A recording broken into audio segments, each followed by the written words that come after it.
Question of the week from the Naked Scientists. Hello, I'm Izzy Clark, and this week we're battling this cold conundrum from Mike. When I cycle my bike in cold weather, my nose runs. It doesn't happen in warm weather, so why is this, and is there anything I can do to help with it? We turned to the Naked Scientist forum to dig out an answer. One user thought it might have something to do with diet, saying, "Dairy can cause more mucus, try consuming less and see if that helps."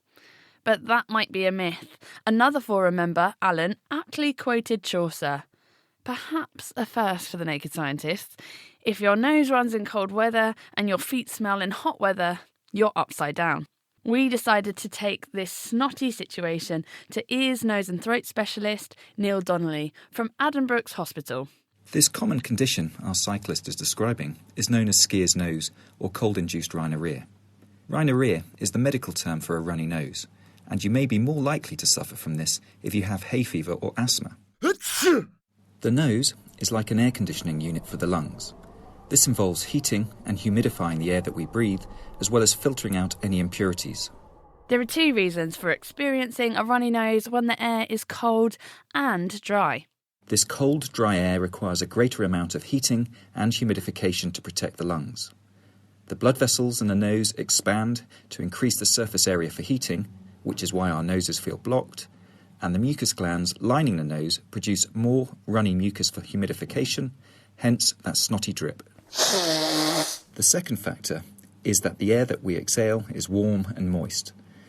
When this saturated humid air hits the cold temperatures towards the nostril, water condenses and drips out of the nose. The effect is like steam condensing on a cold bathroom window. So what can be done to prevent this nasal niggling, short of becoming a dry-nosed couch potato or relocating with Mark Cavendish to somewhere warm for winter training?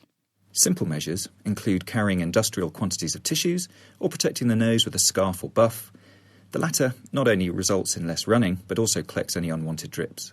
After all, the nose is capable of producing a pint of snot per day. Certain types of medication may also be beneficial if the rhinorrhea is particularly troublesome.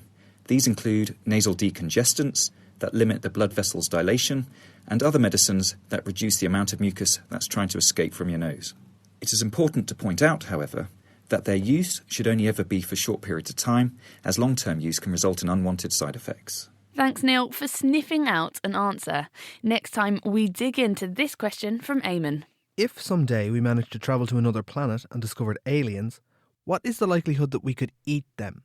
And if you want to bite into an answer, why not email chris@thenakedscientist.com, find us on Facebook, tweet @nakedscientists, or join in the debate on the forum. That's thenakedscientist.com/forum.